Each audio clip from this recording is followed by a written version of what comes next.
नमस्ते दोस्तों, स्वागत है आपका स्टोरी टाइम हॉरर में, जहां हर रात एक नई कहानी आपकी नींद उड़ाने के लिए तैयार रहती है। यह कहानी एक ऐसे हाईवे की है जहां रात होते ही मौत का तांडव शुरू हो जाता है। कहानी का नाम है शापित हाईवे की खूनी दास्तान। भारत के एक सुदूर क्षेत्र में एक ऐसा हाईवे है जिसे स्थानीय लोग मृत्यु पथ कहते हैं। दिन में तो यह एक आम रास्ता लगता है, लेकिन रात होते ही यहां का माहौल बदल जाता है। गाड़ियां अचानक गायब हो जाती हैं, ड्राइवरों की लाशें अधजली हालत में पाई जाती हैं और कई बार ट्रकों के इंजन अपने आप बंद हो जाते हैं। कहा जाता है कि यह हाईवे एक पुराने युद्ध क्षेत्र के ऊपर बना है, जहां हजारों निर्दोष लोगों का खून बहा था। अब उनकी आत्माएं यहां भटकती हैं, बदला लेने को तैयार। सन 2018 की बात है। एक लंबा ट्रक हाईवे नंबर 77 पर तेजी से दौड़ रहा था। उस ट्रक को चला रहा था राजवीर सिंह, पेशे से ट्रक ड्राइवर और स्वभाव से बेहद सख्त। लेकिन उस रात कुछ अजीब था। हवा में अजीब सी सनसनाहट थी और आसमान में चांद का चेहरा भी धुंध में छिपा हुआ था। घड़ी रात के 12 दिखा रही थी। राजवीर की आंखें बार बार शीशे में देखतीं, जैसे कोई पीछे बैठा हो, पर ट्रक में तो वह अकेला था। लगता है नींद सता रही है। वह बुदबुदाया और रेडियो ऑन कर दिया। रेडियो से एक अजीब आवाज आई, मौत के रास्ते पर आगे बढ़ने वाले को पीछे नहीं मुड़ना चाहिए। राजवीर ने झट से रेडियो बंद कर दिया। उसे लगा कोई चैनल गलती से ओनन हो गया होगा, लेकिन अगले ही पल ट्रक की हेडलाइट खुद ब खुद फ्लिकर करने लगी और इंजन जोर जोर से कांपने लगा। सामने एक लड़की सफेद साड़ी में ट्रक के बीच सड़क पर खड़ी थी। राजवीर ने जोर से ब्रेक मारा। चक चक चक। ब्रेक चीख उठे, पर वह लड़की गायब थी। कंपाते हाथों से राजवीर ने ट्रक को ढाबे पर रोका। ढाबे का नाम था काली रात्रि भोजनालय। वहां के मालिक ने उसे देखा और पूछा, हाईवे से आए हो? राजवीर ने सिर हिलाया। ढाबे के अंदर एक कोना था, जहां एक बूढ़ा बाबा बैठा था, तांत्रिक बाबा लक्ष्मीधर। उसकी आंखें लाल थीं और गले में भस्म की माला लटक रही थीं। बाबा ने राजवीर को देखते ही कहा, तू उधर गया क्यों? मृत्यु पथ पर सिर्फ मरे हुए चलते हैं, जिंदा वहां भटक जाते हैं। राजवीर हंस पड़ा। बाबा, कोई भूत प्रेत नहीं होते? बाबा मुस्कुराए। तो आज रात खुद देख लेना। और उन्होंने राजवीर को एक ताबीज दिया। इसे पहन लेना, नहीं तो तेरी आत्मा भी उस हाईवे में उलझ जाएगी। राजवीर ने झिझकते हुए ताबीज पहन लिया, पर मन में बस एक ही सवाल था, आखिर उस हाईवे में ऐसा क्या है? राजवीर ने ढाबे से खाना खाया और ताबीज को अपनी शर्ट के नीचे पहन लिया। वह अब तक इन सब बातों को अंधविश्वास मान रहा था, लेकिन कहीं ना कहीं उसके अंदर एक डर घर कर गया था। रात के करीब 2 बजे वह फिर से ट्रक लेकर हाईवे पर निकल पड़ा। हवा अब और ठंडी हो चुकी थी।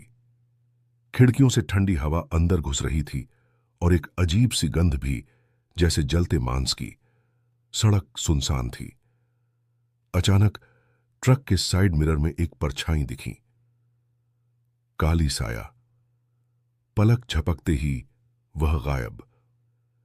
कुछ ही दूरी पर एक पुरानी टूटी फूटी जीप खड़ी थी और उसके बगल में एक लाश पड़ी थी। राजवीर ने ट्रक रोका, नीचे उतरा और ज्यों ही पास गया, वो लाश उसकी ओर देखकर मुस्कुराई। तू भी यहीं रुकेगा अब? एक फुसफुसाती आवाज उसके कानों में गूंजी। राजवीर चौंका। पीछे मुड़ा, वहां कोई नहीं था। जब दोबारा लाश की ओर देखा, वो गायब थी। अब उसे समझ आने लगा था कि यह रास्ता वाकई सामान्य नहीं है। कुछ दूर चलने के बाद राजवीर एक पुराने संगमरमर के चबूतरे के पास रुका। सड़क किनारे एक पुराना बोर्ड पड़ा था, जिस पर धुंधले अक्षरों में लिखा था, यहां पहले गांव था, नरबली स्थल। राजवीर को ताज्जुब हुआ। उसे कभी नहीं बताया गया था कि इस इलाके में कोई गांव था। जीपीएस पर यह जगह एक खाली क्षेत्र दिखा रही थी। ट्रक का इंजन बिना वजह बंद हो गया। राजवीर उतरा और बोनट खोलने ही वाला था कि ट्रक की हेडलाइट अपने आप जलने बुझने लगी। और तभी ट्रक के पीछे एक सफेद आंखों वाली औरत चढ़ गई। लंबे बाल, खून से लथपथ चेहरा और होंठों से बहती काली राख। राजवीर भागा, लेकिन जितनी बार वह ट्रक से दूर जाता उतनी बार वह औरत करीब आती।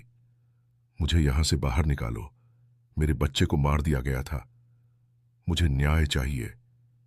उसकी चीखें पूरे जंगल में गूंजने लगीं। राजवीर ने जैसे तैसे ट्रक को स्टार्ट किया और उस हाईवे से आगे भागने लगा, लेकिन रास्ता अब बदल चुका था। हर कुछ मीटर पर भूतिया आकृतियां खड़ी थीं, कुछ सिपाही जैसे, कुछ औरतें, कुछ बच्चे।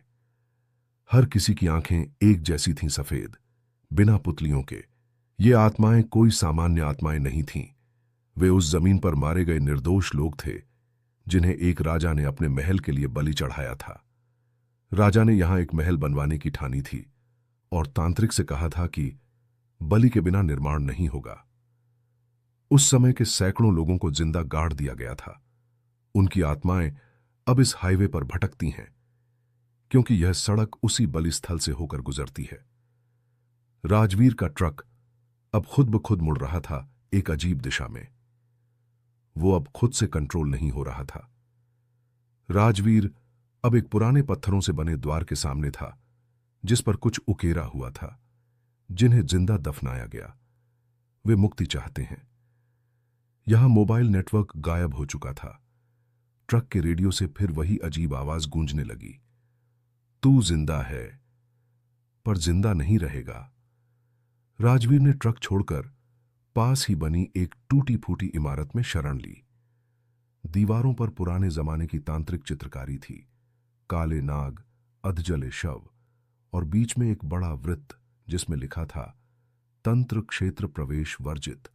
वहीं उसे एक पुराना अखबार मिला। खबर थी 1900 की 65 में इस स्थान पर 108 लोगों की बलि दी गई थी। एक औरत जिसका नाम चंपा था ने विरोध किया तो उसे जीवित जला दिया गया। तभी से लोग कहते हैं कि उसकी आत्मा यहां बदला ले रही है। राजवीर समझ चुका था वह औरत जिसे उसने ट्रक पर देखा था वही चंपा थी। अब उसे उसी आत्मा को मुक्ति देनी होगी, नहीं तो वो भी उस शाप का हिस्सा बन जाएगा। सुबह की पहली किरण तक राजवीर नहीं रुका। वह सीधा उसी ढाबे पर लौटा जहां बाबा लक्ष्मीधर मिले थे। राजवीर ने बाबा से सब कुछ बताया।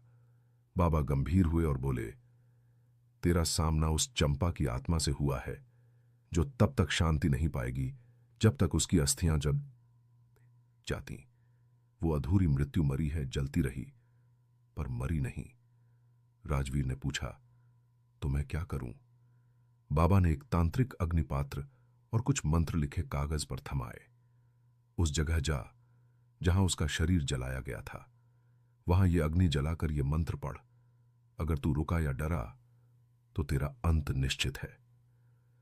राजवीर ने अगली रात फिर से उसी हाईवे का रुख किया। ट्रक अब भी डरावनी आवाजें कर रहा था, लेकिन वह अब डरा नहीं। वह उस जगह पहुंचा जहां चंपा को जलाया गया था, एक पुराना पीपल का पेड़ जिसकी शाखाएं काली राख से ढकी थीं। उसने अग्नि जलाई और मंत्र पढ़ने लगा, एयुएम भूर्भुवः स्व, आत्मा को मोक्ष दो। चारों ओर की आत्माएं चिल्लाने लगीं। चंपा की आत्मा हवा में प्रकट हुई, उसका चेहरा तड़पता हुआ, लेकिन आंखों में उम्मीद थी। जैसे ही मंत्र पूरा हुआ, चंपा की आत्मा एक तेज रोशनी में बदल गई और हवा में विलीन हो गई। बाकी आत्माएं भी एक एक करके शांत हो गईं। हवा रुक गई, सन्नाटा छा गया। राजवीर ने देखा कि जैसे ही चंपा की आत्मा को शांति मिली, ट्रक अपने आप स्टार्ट हो गया। जीपीएस फिर से काम करने लगा और हवा में एक मिठास थी, एक तरह का हल्का शांत सन्नाटा। वह ढाबे पर वापस पहुंचा। बाबा लक्ष्मीधर ने मुस्कुराकर कहा, तू अब मृत्यु पथ को पार कर गया है। अब वह रास्ता बाकी लोगों के लिए भी सुरक्षित रहेगा, कुछ समय तक। राजवीर ने पूछा, कुछ समय तक? मतलब? बाबा बोले, हर बलिदान की कहानी खत्म नहीं होती। कुछ आत्माएं अब भी जाग रही हैं।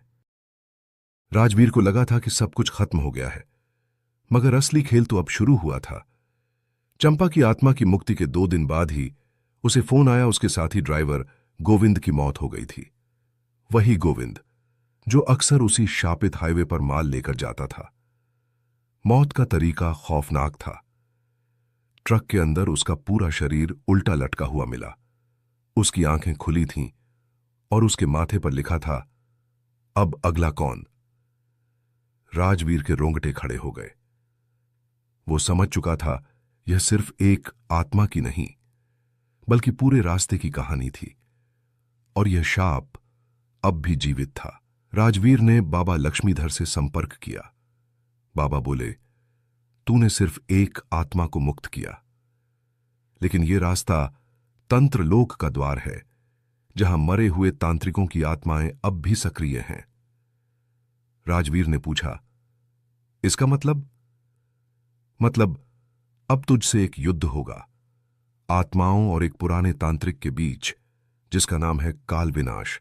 उसे 108 आत्माएं चाहिए थीं और तुझसे उसकी गिनती टूट गई। अब वो तुझे खोज रहा है।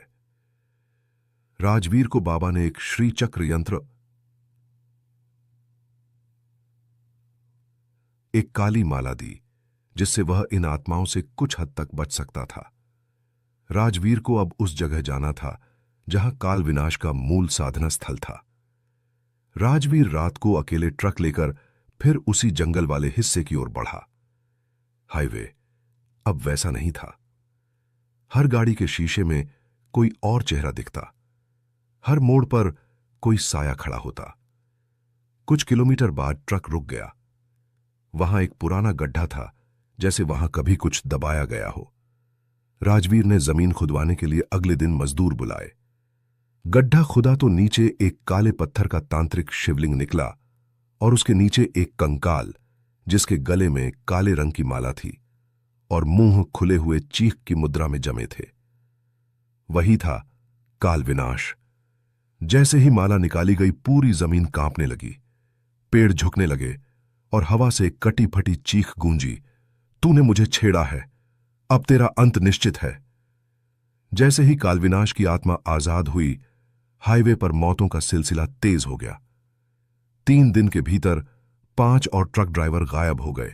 किसी की गाड़ी पुल से नीचे गिरी, किसी का ट्रक अंदर से बंद मिला और शव गायब था।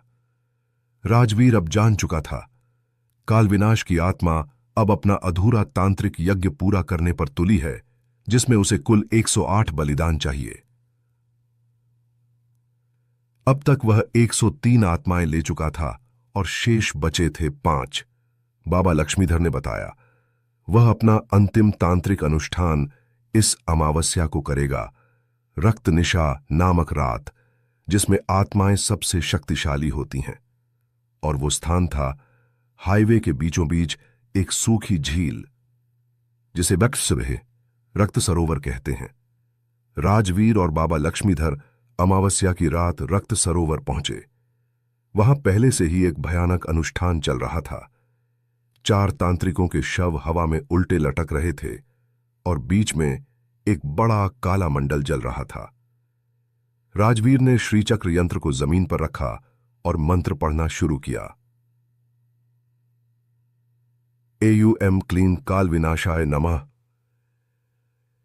चारों ओर से भयानक हवाएं चलने लगीं।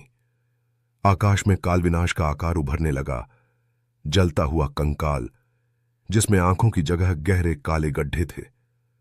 वह चीखा, तू नहीं समझेगा तांत्रिक बलिदान की प्यास, अब तू ही आखिरी बलि बनेगा। राजवीर ने अपनी काली माला हवा में फेंकी और मंत्र का उच्चारण तेज किया।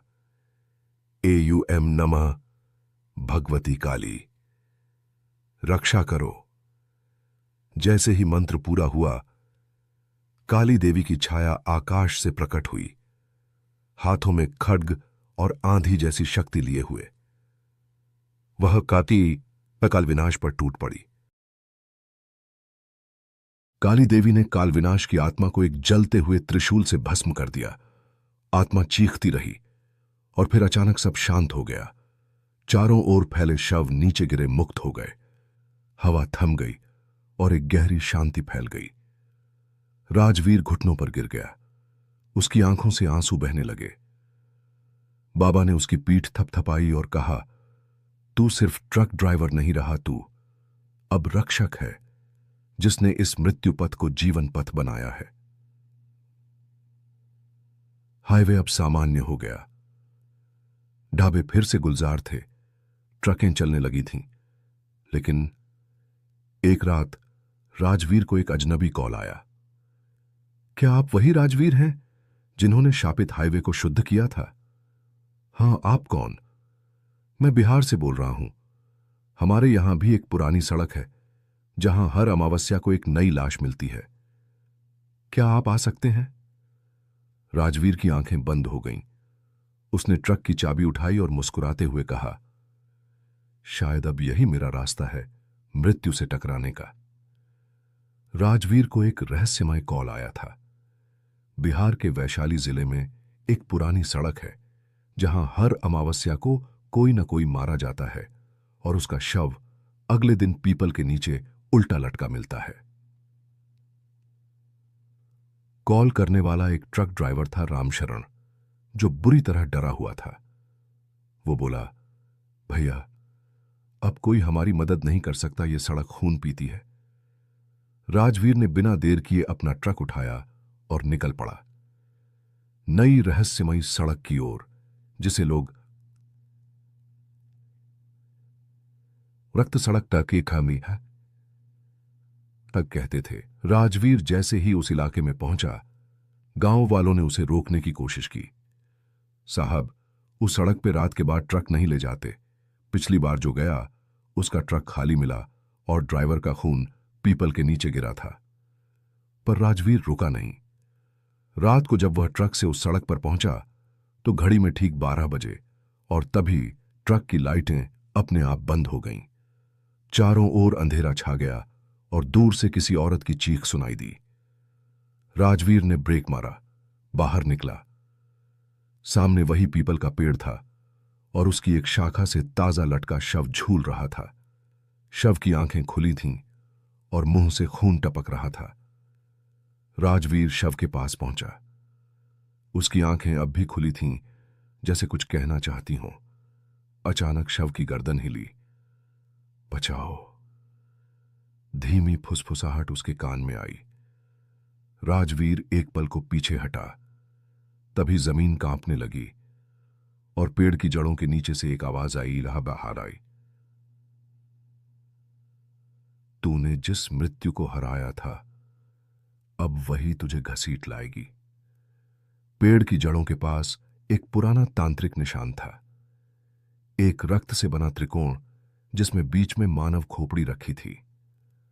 राजवीर समझ गया, यह आत्मा एक सामान्य भूत नहीं बलि की आत्मा है।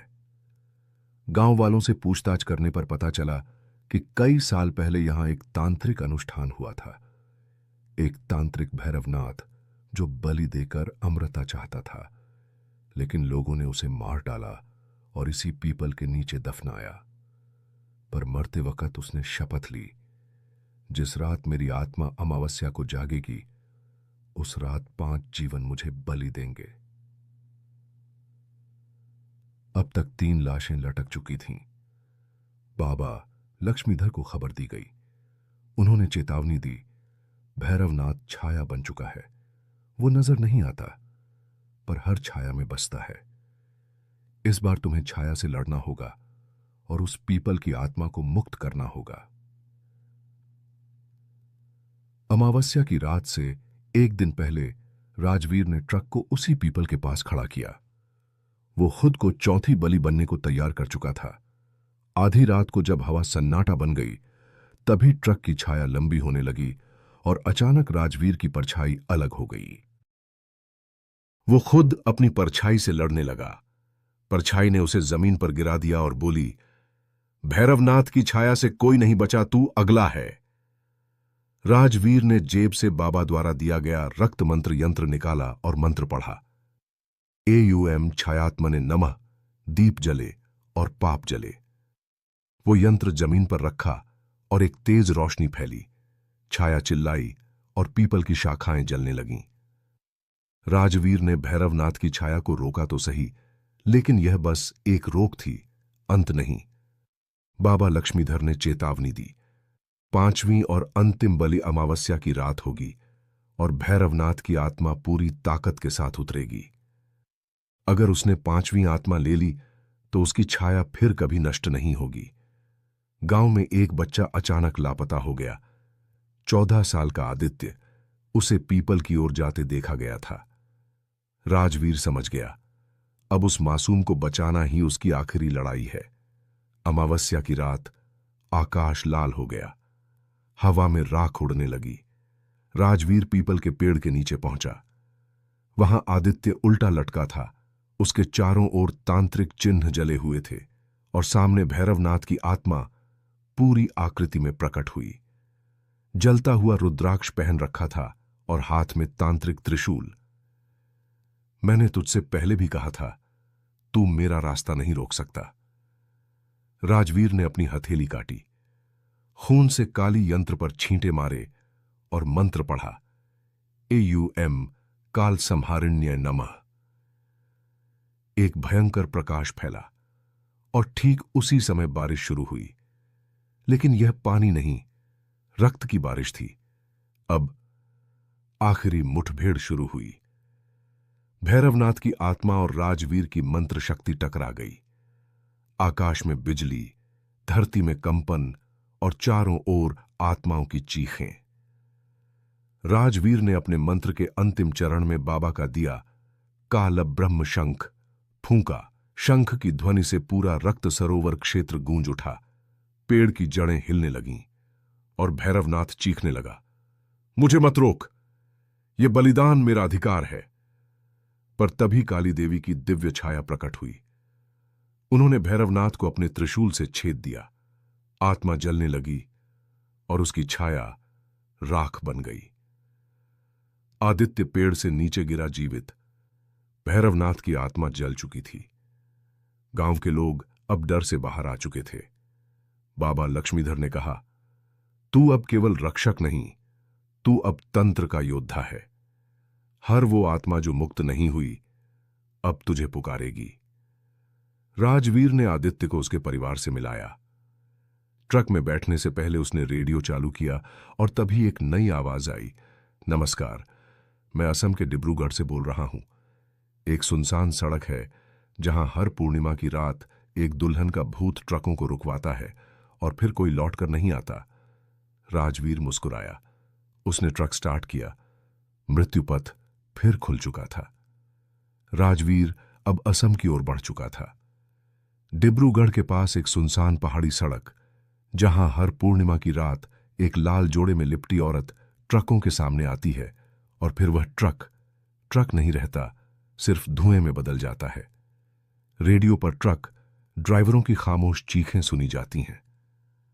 कुछ कहते हैं, वो दुल्हन नहीं, वो मौत है जो शादी के नाम पर आत्मा मांगती है। राजवीर ने अपनी ट्रक की रफ्तार धीमी की और उसी मार्ग से गुजरा।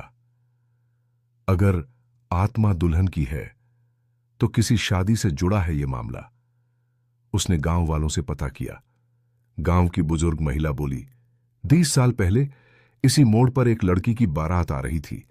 लड़की की कार खाई में गिर गई और तब से वो दुल्हन वहीं रुकी है, अपना दूल्हा लेने। राजवीर ने देखा, उस सड़क के मोड़ पर आज भी फूलों की माला और टूटी हुई चूड़ियां पड़ी थीं। और उसी रात वो की दुल्हन धीरे धीरे ट्रक के सामने आई और दरवाजा खटखटाया। राजवीर ने कोई डर नहीं दिखाया। वो बोली, क्या तुम मेरे दूल्हे हो? राजवीर बोला, तू किसे खोज रही है? वो गुस्से से चीखी, जिसने मुझे धोखा दिया, जिसे मैंने चूड़ियां पहनाई थीं, जिसने मुझे जिंदा जलाया। राजवीर समझ गया, यह कोई दुर्घटना नहीं थी, यह बलि थी एक प्रेमी द्वारा। और तब दुल्हन का चेहरा सड़ने लगा, बाल हवा में उड़ने लगे, आंखों से खून बहने लगा और ट्रक का इंजन अपने आप बंद हो गया। राजवीर ने ट्रक से उतरकर पास ही मंदिर का सहारा लिया, पर वो दुल्हन वहां भी पहुंच गई। मंदिर की अग्नि अपने आप बुझ गई। घंटी टूटकर गिर गई और मिट्टी में लहसुन और राख की गंध फैल गई। गांव के पंडित ने बताया, उसकी शादी अधूरी रही थी और वो मांग में सिंदूर नहीं, खून चाहती है। राजवीर ने दुल्हन की तस्वीर खोजी। नाम था शिवांगी, और जिसके साथ उसकी शादी होने वाली थी वो था विनय चौधरी, गांव का सबसे अमीर व्यापारी। पर अब वो गायब है। 15 साल से किसी ने नहीं देखा। राजवीर ने गांव के पुराने रिकॉर्ड खंगाले और पाया शिवांगी और विनय की शादी तांत्रिक रस्मों से हुई थी। बलि का सिंदूर, रक्त का हल्दी और काले मंत्रों से बनी माला। यह कोई सामान्य शादी नहीं थी। यह एक तांत्रिक प्रयोग था जिसमें विनय ने शिवांगी को शादी के दिन जिंदा जलाया ताकि वह उसकी आत्मा को बांध सके और सफलता पा सके। पर तंत्र अधूरा रह गया और आत्मा मुक्त नहीं हो पाई। अब वह हर पूर्णिमा को किसी ट्रक को रोकती है, क्योंकि जिस ट्रक में शिवांगी बैठी थी वो ट्रक ही गायब हो गया था और अब राजवीर का ट्रक वही नंबर प्लेट धारण कर रहा था। शिवांगी ने अब राजवीर को चुना था। अब तू बनेगा मेरा दूल्हा 7 फेरों से नहीं, 7 बलियों से। गांव में 7 लोगों की हत्या होने लगी। हर हत्या के बाद शिवांगी और ज्यादा शक्तिशाली होती गई। राजवीर ने बाबा लक्ष्मीधर को याद किया। बाबा की आत्मा उसे दर्शन देती है और कहती है, तू अगर उसकी आत्मा को मुक्त करना चाहता है तो उसके अधूरे 7वें फेरे को पूरा कर, परंतु तांत्रिक यंत्रों से, प्रेम से नहीं। राजवीर ने एक रक्त दीपक बनाया और पुराने कुएं के पास पूजा की। शिवांगी प्रकट हुई, अब पूरी दुल्हन के वेश में, खून से सना हुआ। रक्त दीपक की लौ कांप रही थी। राजवीर के चारों ओर शिवांगी का प्रेत मंडरा रहा था। अब 7वां फेरा ले। राजवीर और मेरी आत्मा को मुक्त कर या खुद हमेशा के लिए मेरा बन जा। राजवीर ने बाबा लक्ष्मीधर की दी हुई काल रक्षा माला निकाली और 7 मंत्र बोले। हर मंत्र के साथ शिवांगी चीखने लगी। उसका चेहरा सड़ने लगा, बाल राख में बदलने लगे। मुझे मोक्ष नहीं चाहिए, मुझे बदला चाहिए। लेकिन राजवीर ने आखिरी मंत्र पढ़ा, एयूएम ह्रीं क्रूं कालरात्रि स्वाहा। रक्त दीपक फट पड़ा। शिवांगी की आत्मा जोर से चिल्लाई और एक तेज सफेद प्रकाश में विस्फोट हो गया। सवेरा हो चुका था। राजवीर का ट्रक फिर से चल पड़ा। सड़क अब शांत थी। कोई धुंध नहीं, कोई चीख नहीं। गांव वालों ने बताया कि अब कोई आत्मा नहीं दिखती। शादी के मोड़ पर अब फूल अपने आप नहीं गिरते।